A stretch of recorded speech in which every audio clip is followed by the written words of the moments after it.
하나님이 우리에게 하나님 말씀을 주셨습니다. 하나님 말씀이 우리를 축복하고 변화시킨 줄 믿습니다. 아멘. 자, 여러분, 성경에는 우리 인간의 능력으로 불가능한 일들, 그런 일들이 우리 하나님의 놀라우신 그런 역사하심, 그런 손길로 가능하게 된 수많은 기적들이 기록이 되어 있습니다. 그래서 이 성경책은요, 바로 기적의 책이라 이렇게 우리가 또한 얘기할 수도 있습니다. 그래서 우리가 성경을 읽으면 이 성경 안에서 하나님의 전능하신 능력을 발견할 수가 있어요. 그리고 전능하신 하나님을 바라보는 믿음을 우리가 소유할 수 있게 됩니다. 성경은 소설책이 아니고 과학책이 아니고 역사책이 아니에요. 성경은 하나님의 능력의 책입니다. 그리고 오늘이 부활절입니다. 오늘 새벽에도 바로 우리 교회에서 연합 그 부활절 새벽 예배를 드렸는데, 예수님께서 십자가에 달려 돌아가신 지 사흘 만에 다시 살아나셨죠. 그 부활 사건도 역시 전능하신 우리 하나님의 놀라우신 능력을 보여주시는 그런 사건이었습니다. 예수님은 온 인류의 죄를 다 대신 짊어지시고 십자가에서 그 보배롭고 보배로운 피를 흘려주셨습니다. 그리고 구약 성경의 약속대로 죽으신 지 사흘 만에 사망 권세 다 깨뜨리시고 부활하셨습니다. 그런데 오늘 이 본문의 말씀인 에스겔서 37장 말씀의 그 내용도 우리가 보면은 마른 뼈를 다시 되살리신 우리 하나님, 그 부활의 능력을, 회복의 능력을 우리들에게 보여주고 계시는 그런 말씀입니다. 여러분, 하나님은 말씀 한마디로 모든 것을 창조하신 분이에요. 하나님은 없는 것에서 있는 것을, 무에서 유를, 이렇게 모든 것을 말씀 한마디로 다 만드셨어요. 우리 하나님은 너무너무 아름다우신 분이고, 우리 하나님은 너무너무 능력이 많으신 분, 하나님은 모르시는 것이 없으신 분. 그 하나님이 누구 하나 죽었다고 여러분 하나님께서 그 사람을 못 살려주시겠습니까? 하나님은 모든 것을 하실 수 있는 그런 분입니다. 그래서 오늘 말씀에도 보면 하나님의 능력이 얼마나 위대한가.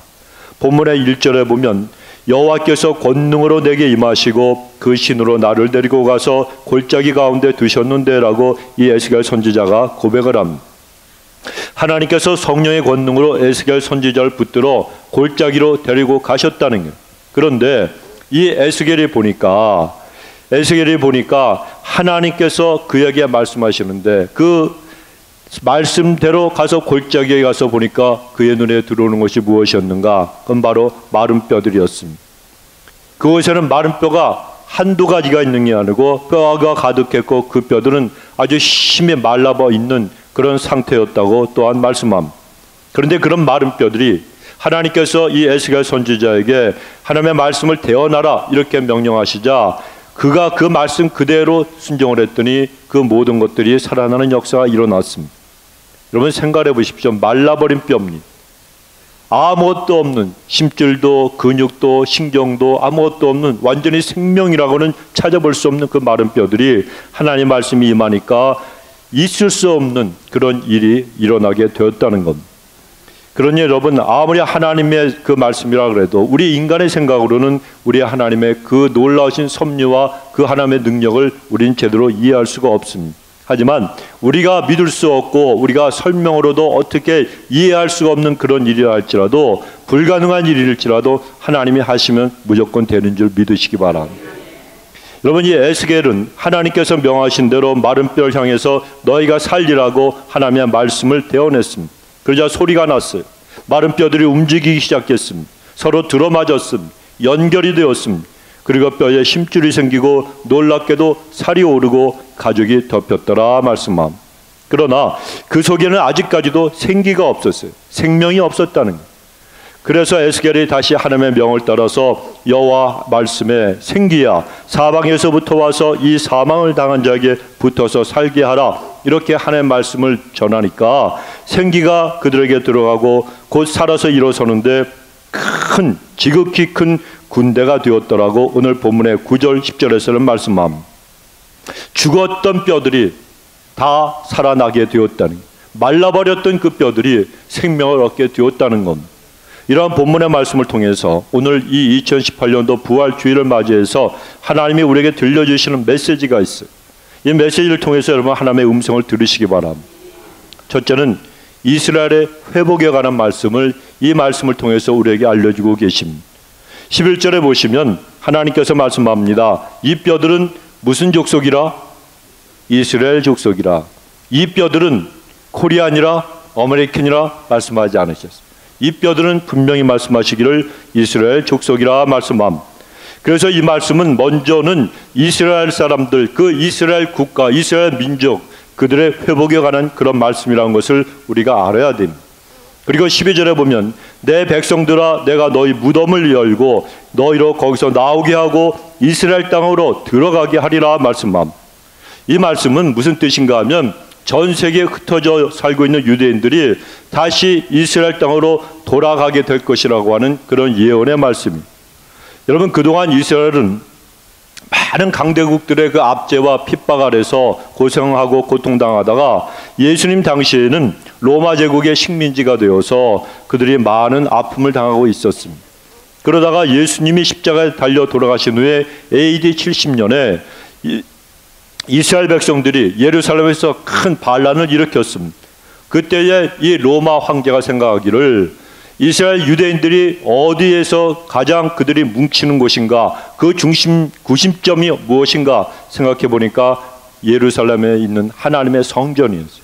그래서 훗날 로마의 황제가 된 타이투스 장군을 보내서 아주 무자비하게 학살을 갖다가 그 거행을 한 100만 명이 넘는 사람들이 그때 목숨을 잃었어요.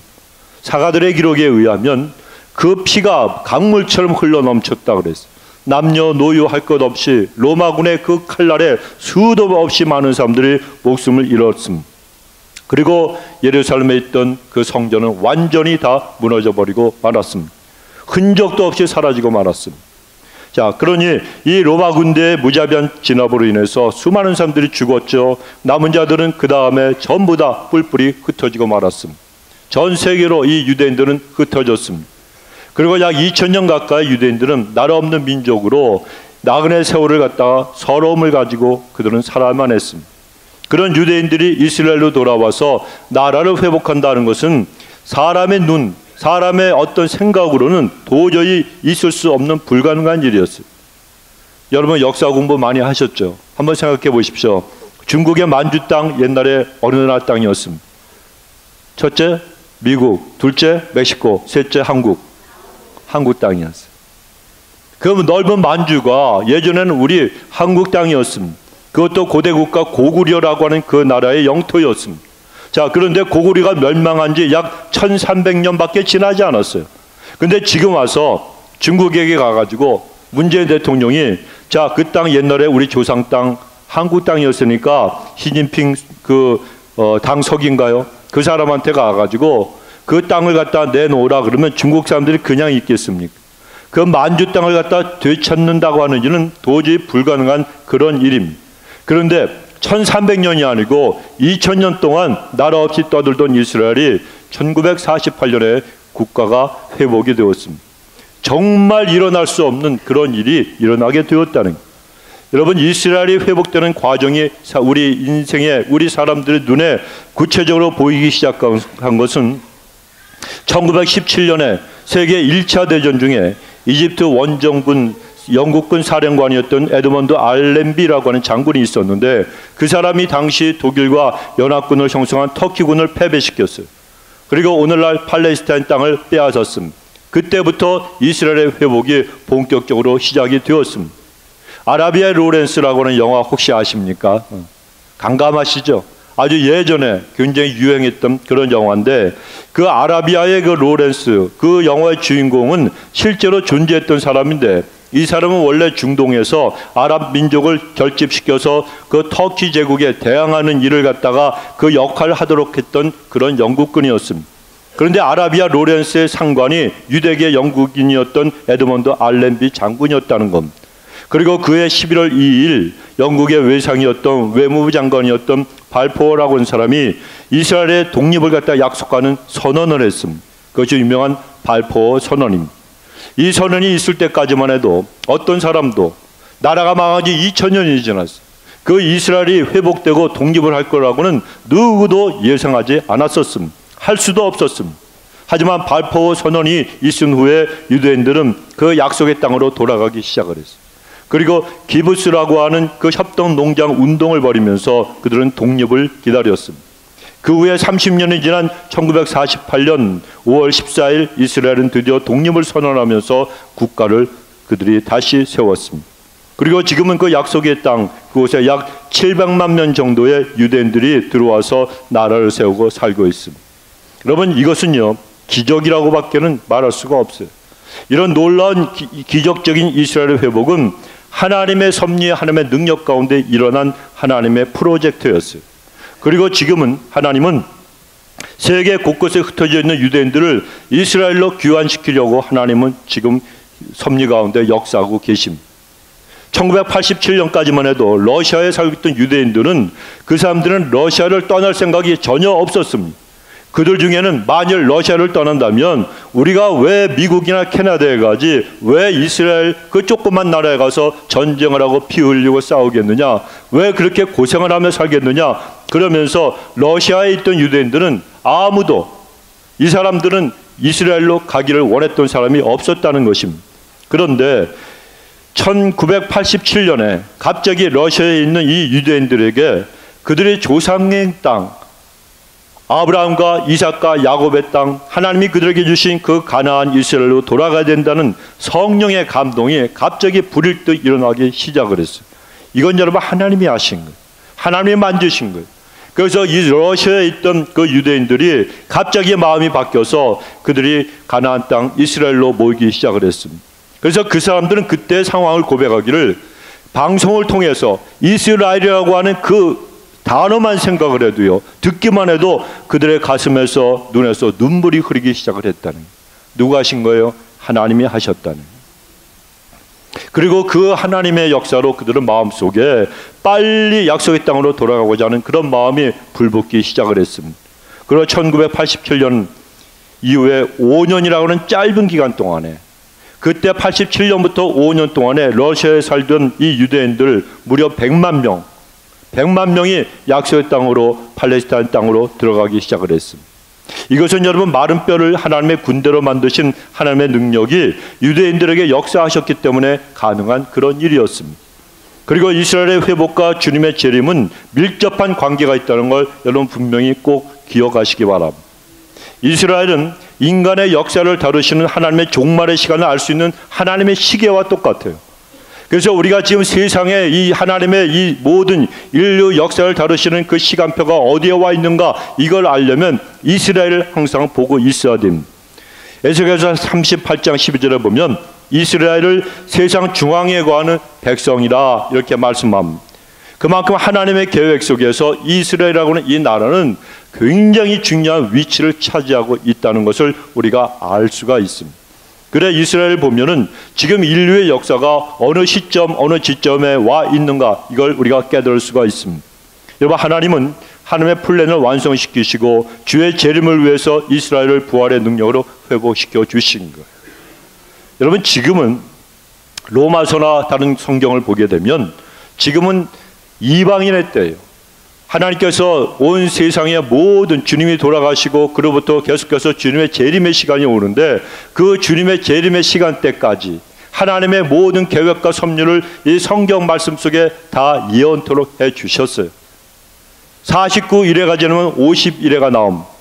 나중에 또 구체적으로 말씀드릴 기회가 있겠지만 그것은 여러분 희년이에요. 세상의 모든 역사가 끝나는 거예요. 여러분, 인류의 역사는 시작이 있고 끝이 있어요. 불교를 비롯한 다른 종교들은 윤회설을 주장해서 한번 사람이 죽으면 또 태어난대요. 개로 태어나고 뱀으로 태어나고 버러지로 태어나고 돌고 도는 게 인생이래요. 천만에 그렇지가 않습니다. 우리 기독교의 역사는 직선이에요. 항상 직선이에요. 처음이 있고 그리고 나중이 있습니다. 마지막이 있다는. 그래서 언젠가는 하나님께서 우리 인류의 역사의 커튼을 완전히 내리시는 그날이 온다는 거예요. 그리고 여러분, 그날은 매우 가깝다는 거 여러분 아시기 바랍니다.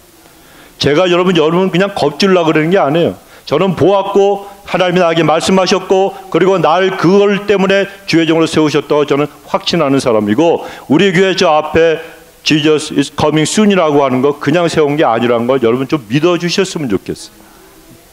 주님은 여러분 금방 오십니다. 성경 말씀에 주님은 반드시 오신다고 약속하셨고 그 때와 시는 굉장히 가깝다는 걸 우리는 이스라엘 보면 알 수가 있어요.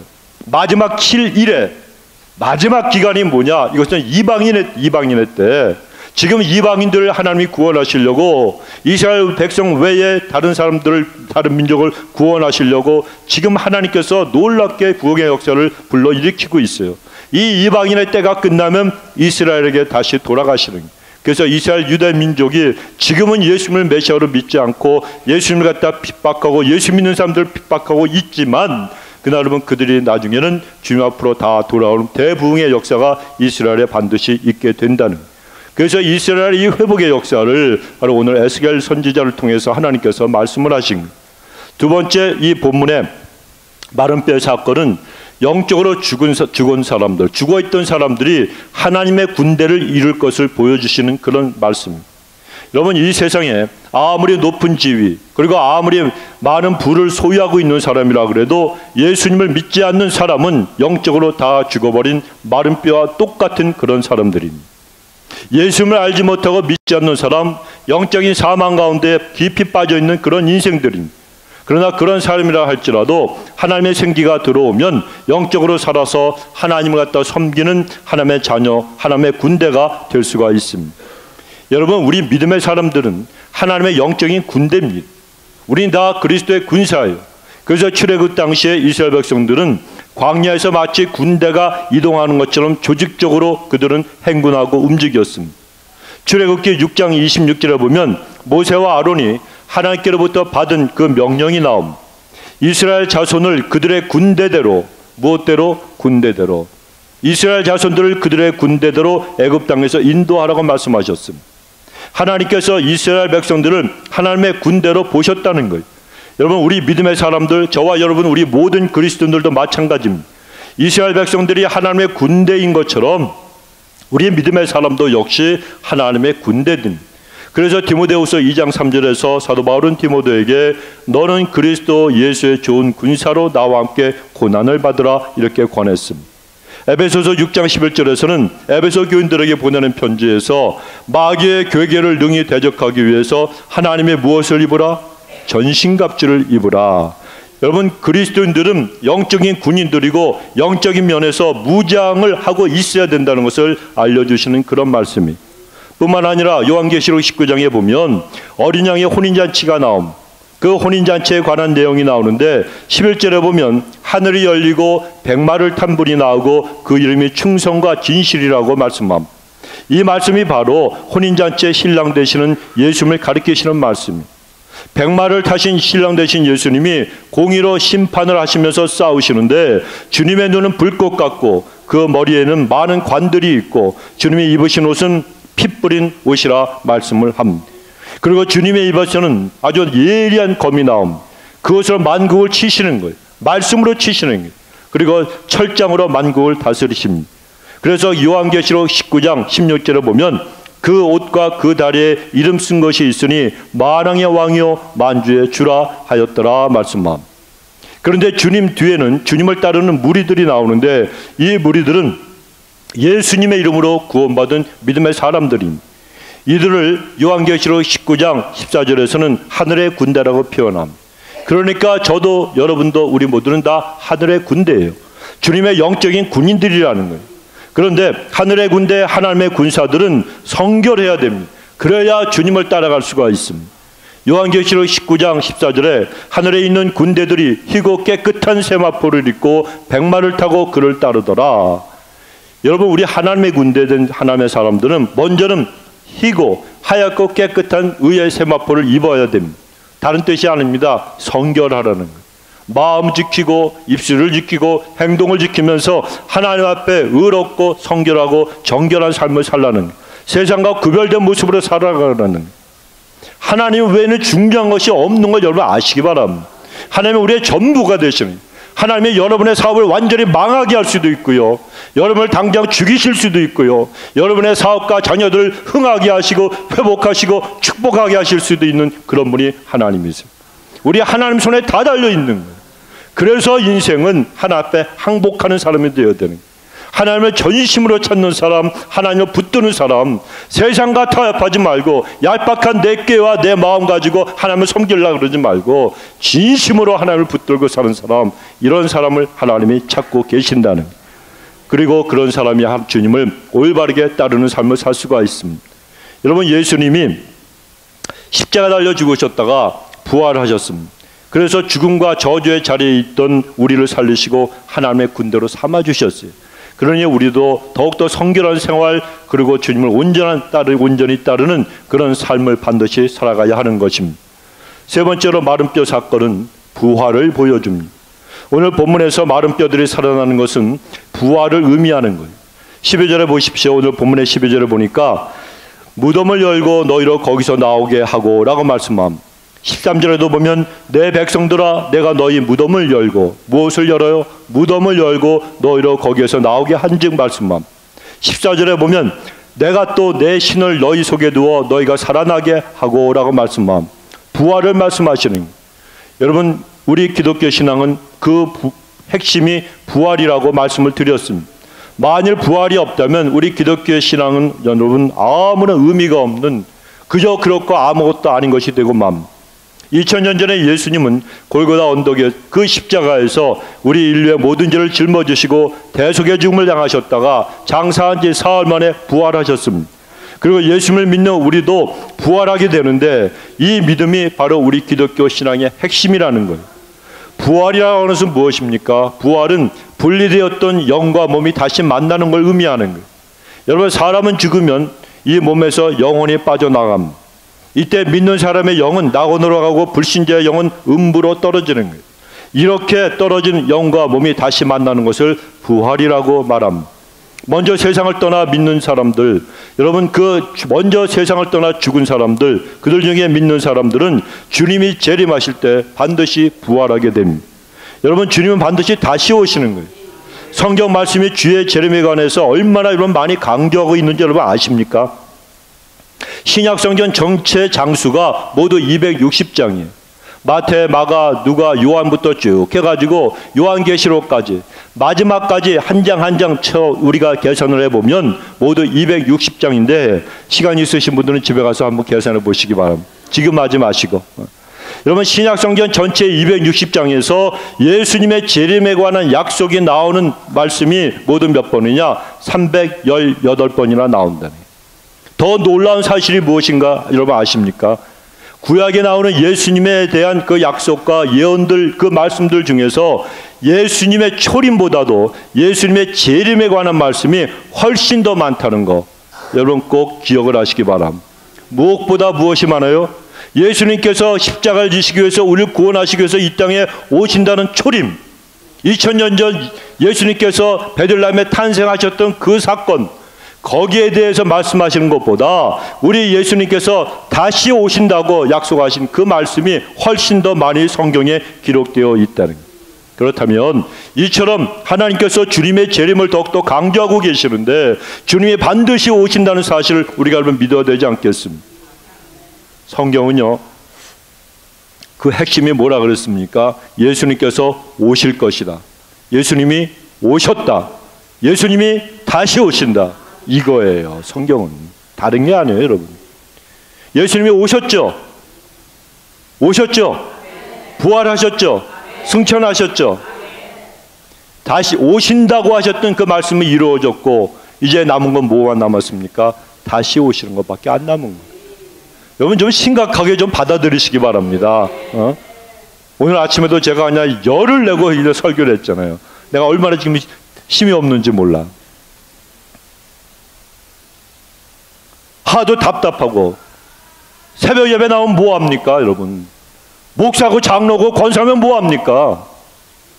삶이 바뀌고 인격이 바뀌고 신앙이 바뀌고 주께 대한 뜨거운 열정이 있어서 성령 충만해서 주님 오실 그날을 바라보면서 깨어있는 사람이 되어야죠. 돈만 의지하고 돈에 여러분 생명을 줍니까? 세상 명예가 여러분 생명을 줍니까? 그리고 목사요, 장로요, 권사, 안수 집사라고 어디 가서 폼 잡고 살아갑니까? 절대로 여러분 그러지 마시기 바랍니다.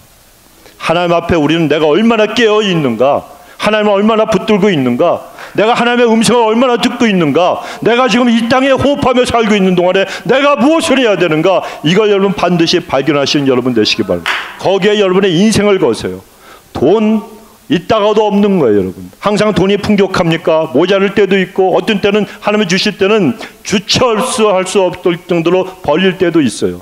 돈에 목숨 걸지 마세요, 여러분. 가치 없는 인생 되고 맙니다. 아무리 돈을 많이 버는 사람이라 할지라도 그 사람은 벌레 같은 인생이요, 금수, 짐승 같은 인생밖에 되는 거 아니에요. 인생에 진정한 가치가 있으려면 하나님 앞에 목숨 걸고 하나님을 붙들고 사는 사람이에요. 하나님을 위하는 사람들이 되어야 하나님께서 여러분 그 사람을 축복하시는 거예요. 인생은 여러분 내 마음대로 되든가요?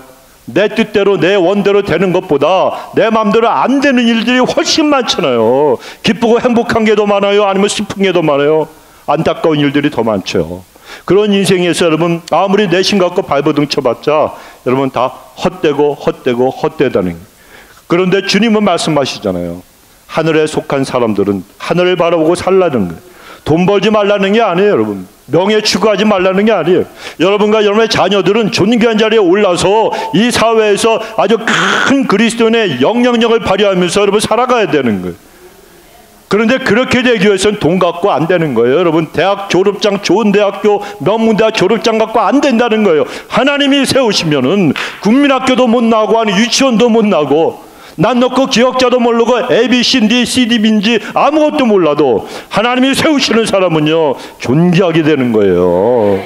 하나님이 세우시는 거예요. 학벌, 돈, 지식 어떤 것도 여러분 소용없어요. 여러분 하나님이 먼저예요. 하나님 먼저 능력 가운데 부어주시면 하늘의 지혜는 세상에 여러분 아무리 공부 많이 한 박사들도 하늘의 지혜 받은 사람을 이길 수가 없는 거예요.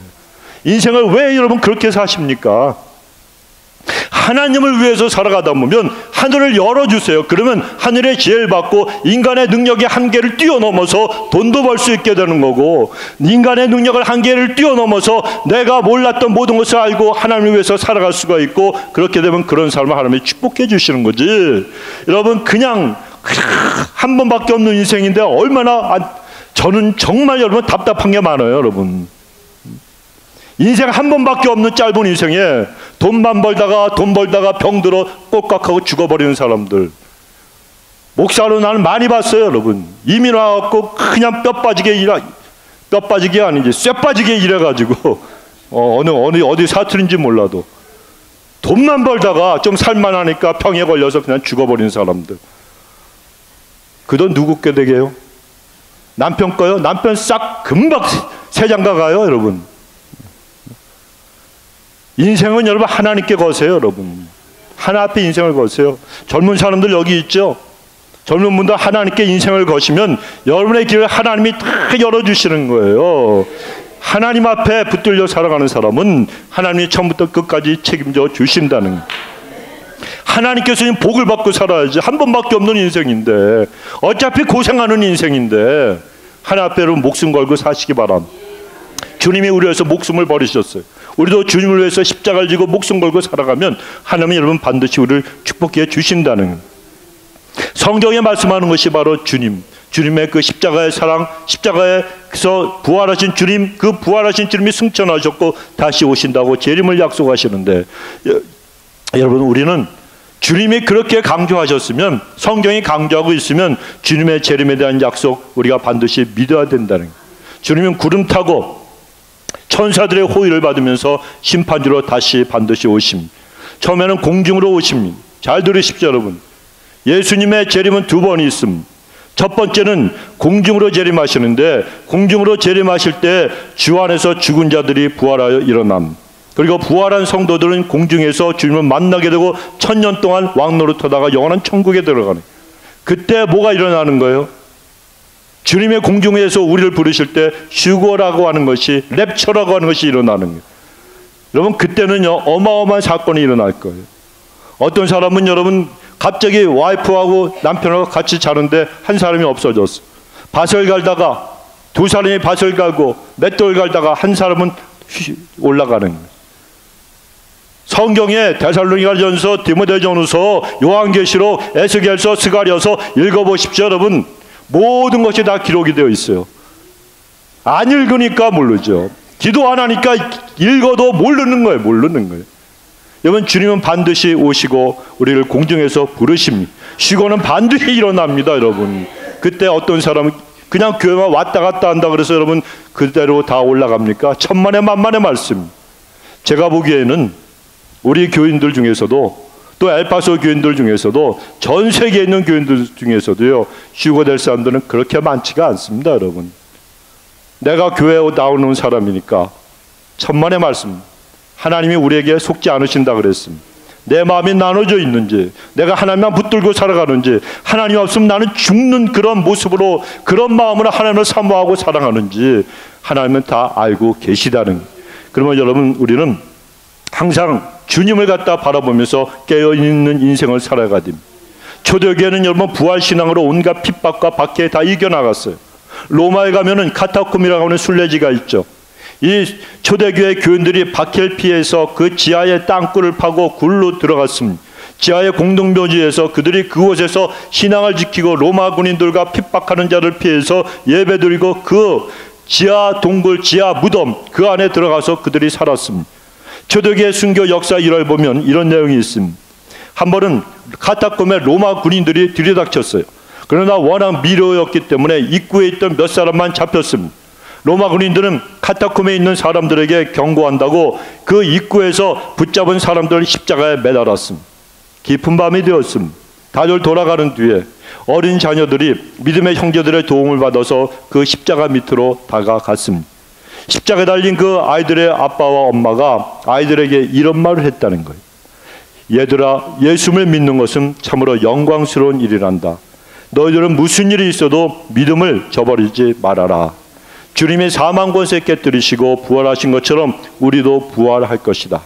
잠시 뒤에 저 하나님 나라에서 우린 다시 만나자. 여러분, 초대교회 성도들이 그렇게 엄청난 핍박을 갖다가 당하면서도 그것을 이겨낼 수 있었던 것은 다른 게 아닙니다. 부활 신앙으로 무장되었기 때문인 거예요. 그들은 정말 신앙을 갖고 있었어요. 내가 지금 내 인생 끝나도 주님 앞에서 내가 가면 하나님이 나를 부활시켜 주실 것이다. 여러분, 이런 신앙이 있으십니까? 하나님, 내 자식들만 잘되게 해 주옵소서. 이건 여러분 정한수 떠놓고 달 보고 비나이다 똑같은 거예요. 여러분, 하나님이 무슨 자판기 줄 아세요? 동전 넣고 땅 누르면 콜라 나오고 땅 누르면 세븐업 나오고 또 땅 누르면 또 뭐 없나 뭐, 그게 아니에요. 우리는 죽을 각오를 하고 하나님 내 생명 주 앞에 있습니다, 이렇게 주님을 살아계신 분이니까, 우리를 갖다 보고 계시는 분이니까, 여러분, 우린 주님 앞에 내 인생을 걸 수 있는 그런 믿음이 있어야 되고, 그럴 만한 충분한 가치가 있는 게 주님 앞에 우리의 믿음을 드리는 그런 일이에요. 그래, 이 초대교회 성도들처럼 우리는 부활신앙으로 무장을 해야 돼요. 그러면 여러분, 그들이 그 부활신앙 하나 가지고 그 모진 박해 속에서도 오히려 이 로마를 갖다 복음화시키지 않았습니다. 사랑하는 성도 여러분, 현재 인류의 역사는요 정말 종말을 향해서 달려가고 있어요. 앞으로 많은 환난과 어려움이 있을 거예요. 많은 유혹도 시험도 있을 것입니다. 그 모든 환난과 시험을 이겨낼 수 있는 길은 오직 부활신앙밖에는 없습니다. 그래서 우리는 더욱더 부활신앙으로 무장을 해야 되는, 그러나 부활이라고 하는 것은 우리의 힘으로 됩니까? 아니에요. 부활은 성령의 권능으로 되는 일입니다. 우리의 힘으로는 할 수가 없는 일이에요. 불가능한 일이에요. 오직 성령의 능력으로만 가능함. 로마서 8장 11절 말씀함. 예수를 죽은 자 가운데서 살리신 이의 영이 너희 안에 거하시면 그리스도 예수를 죽은 자 가운데서 살리신 이가 너희 안에 거하시는 그의 영으로 말미암아 너희의 죽을 몸도 다시 살리시리라. 여러분, 성령의 권능 안에서 부활신앙 꼭 가지시고 소망 가운데 승리하시길 바람. 마지막 한 가지 더, 네 번째로 마른 뼈의 회복은요, 믿는 자들, 우리 그리스도인들의 모든 삶의 영역에서 일어나는 하나님의 도우시는 역사를, 회복의 역사를 보여주시는 그런 말씀. 오늘 본문은 이스라엘 백성들의 회복과 동시에 부활도 보여주시면서 또한 지금 우리들에게 주님이 역사해 주시기만 하면 우리의 삶의 모든 그 삶의 전반에 걸쳐서 반드시 회복의 역사가 일어난다는 사실을 우리에게 알려주고 계십니다. 여러분, 오늘날을 사는 이 그리스도인들이 이 회복에 관한 믿음을 가져야 됩니다. 나도 회복될 수 있다, 이걸 믿어야 된다는 거예요. 우리의 삶의 전반적인 회복은 주님의 능력으로 이루어지는 그런 일들입니다. 우리가 허물과 죄로부터 해방이 되고 또 평화를 누리고 나음을 입는 것은 우리의 능력으로 되는 것이 아니고 주님이 우리를 대신해서 당하신 고난의 결과로 믿음 때문에 여러분 주어지는 거예요. 어떤 사람은 자기의 생활을 보면 나는 지금 마치 마른 뼈와 같은 그런 힘이 말라버린 그런 인생인데 그 누구도 나를 회복시킬 수가 없다라고 그렇게 여길 수도 있습니다. 사업이 안 되죠. 하는 일마다 되는 일이 없습니다. 그러면 내 인생은 완전히 말라버린 뼈와 같다. 나는 끝장이다. 이렇게 여길 수도 있습니다. 그러나 여러분 사업이 안 된다고 또 병이 좀 들었다고 인생이 안 되는 일이 많다고 그 삶이 완전히 끝장났습니까? 아니에요, 여러분. 다만 사업이 끝장난 것뿐이에요. 일이 좀 안 풀린다는 것뿐이지 인생 자체가 끝난 것은 아니라는 것입니다. 그런데도 나는 마른 뼈와 같다고 여기는 것은 인간적인 한계만 보고 살아가는 불신앙의 모습이라는 거예요. 하나님이 역사하시면 본문에서 마른 뼈들이 살아나고 극히 큰 군대가 된 것처럼 모든 인생은 누구라도 하나 앞에 온전히 회복이 될 수가 있어집니다. 틀어진 인간관계요 회복이 됩니다. 질병의 문제 때문에 아파하는 사람이요 건강도 회복됩니다. 경제적으로 어려워요 그것도 회복이 됩니다. 사업도 회복될 수가 있습니다. 누구 손에 달렸어요? 하나님 손에 달렸어요. 하나님 마음이라는 게 하나님 마음. 그러면 하나 앞에 죽기 이래도 망하고 저래도 망한다면 여러분 이래도 망하고 저래도 망하고 이래도 죽고 저래도 죽는다면 주 앞에 나와 죽어야 되지 않겠어요? 여러분 하나님이 그런 사람을 절대 안 버리십니다. 하나님이 그런 사람을 축복해 주십니다. 교회가 왜 있습니까, 여러분? 하나님 전에 나와서 하나님 나는 아무것도 없습니다. 나는 완전히 망해버렸습니다. 나는 완전히 아무것도 없습니다. 하나님이 나를 살려주시든지 죽이든지 하나님 마음대로 하옵소서. 엎드리는 사람에게 하나님이 축복해 주시는 이 제단이 그냥 안디옥 순복음 제단이 아니에요, 여러분. 우리 교회 제단은 기적의 제단이에요. 하나님의 응답의 제단이에요. 불의 제단이에요. 이렇게 하나님의 능력의 역사로 붙들어 주신 재단이 우리 안디옥 교회가 있는데 왜 여러분 딴 데 가서 은행 가서 기웃거리고 어떤 날 도와줄 사람 찾고 답답한 심령 위로해 줄 그런 사람을 찾습니까? 살아계신 하나님 앞에 나오셔야죠. 키가 필요하시면 다 얘기하세요. 내가 키 놔드릴게. 키들 갖고 계시잖아요. 오다 가다 하나님 앞에 나오셔서 기도하십시오, 여러분. 하나님 앞에 마음을 드리고 하나님 내 삶이 주 앞에 있사오니 나에게 회복의 역사, 부활의 역사를 그 능력 가운데 하나님 나도 좀 맛보고 체험케 해달라고 여러분 기도 한번 해보시기 바랍니다. 반드시 하나님이 역사해 주실 줄로 믿습니다. 어떤 문제라도 하나님은 우리가 마른 뼈 같은 그런 자라도 하나님은요 놀랍게 역사해 주실 때 우리가 회복의 기쁨을 맛볼 수가 있게 되는 거예요. 그리고 죽음 가운데서 부활하신 주님을 찬양하면서 여러분 우리를 부활시키시는 우리 성령님을 더욱더 의지하면 내 뜻대로 풀리지 않았던 일 하나님의 뜻대로 풀리신 거 믿으시기 바랍니다. 일단은 여러분 하나님이 가르시는 우리를 죽이시는 거예요, 여러분. 총사시킨다는 게 아니고 내 모든 걸 갖다 연자맷돌에 집어넣고 다 돌리신 다음에 우리를 죽이신 다음에 우리의 눈물 콧물 다 뺏으신 다음에 그리고 하나님 앞에 갈아진 다음에 그래야 인간은요 강박하기 때문에 그때 하나님 앞에 항복하는 거예요. 하나님이 죽으라 그러면 죽고 살라 그러면 살고 그렇게 되는 거지. 요만큼만 뭐가 남아있어도 자기 혼자 힘으로 사는 줄 알아. 누가? 제가 그렇고 여러분이 그래요. 안 그런 척하고 앉아 계시지 마십시오, 여러분. 우리 인간은 조금만 뭐가 있으면 내가 잘나서 그런 줄 알아요. 천만의 만만의 말씀. 매일매일 고백하십시오, 여러분. 하나님이 없으면 난 살 수 없습니다. 하나님이 주신 힘으로 내가 살아갑니다. 하나님이 주신 힘으로 내 자녀들을 키우고 하나님이 주신 힘 가지고 내가 어떤 사업도 하고 일도 하고 내가 하나님 주시는 힘으로 기도도 하고 내가 신앙생활도 하는 것이지 하나님은 왜 하나님이 날 떠나시면 나는 아무것도 아닙니다. 이런 고백이 진솔한 고백이 되어야 되는. 그리고 어떤 그런 고백만 하고 그런 믿음 갖고 있으면 어떤 그러한 깨어진 삶, 부서진 삶이라도 회복시키시는 주님이 우리의 삶을 온전히 회복시켜 주시는 거예요. 오늘 이 부활주일에 여러분 이런 믿음으로 회복과 부활의 역사가 여러분의 삶의 모든 영역 속에 나타나게 되시길 예수님의 이름으로 축원드리겠습니다. 주오신 우리 하나님 감사합니다. 하나님 우리 사랑하여 주셔서 아주 복된 부활주일 주의 전에 나와 예배드린 자로 서게 하시고 우리의 마음을 드릴 때 우리 하나님 기뻐 받으신 줄로 믿습니다. 아버지 하나님 아십니다. 우리의 삶 속에 무엇이 부족하고 아버지 지금 우리의 삶 속에서 회복되어야 될 부분이 무엇인가를 알고 계시온데 하나님 오늘 겸손하게 우리의 모든 것을 내려놓고 우리의 뜻과 우리의 계획과 내 모든 것을 내려놓고 주 앞에 엎드림. 하나님 우리를 불쌍히 여겨주셔서 아버지 참으로 십자가에 우리 모든 것을 못 박게 하시고 부활의 역사, 회복의 역사를 우리의 모든 삶 속에 체험하는 귀한 역사가 있게 하여 주옵소서. 감사드리고 예수님의 이름으로 기도드리옵나이다. 아멘.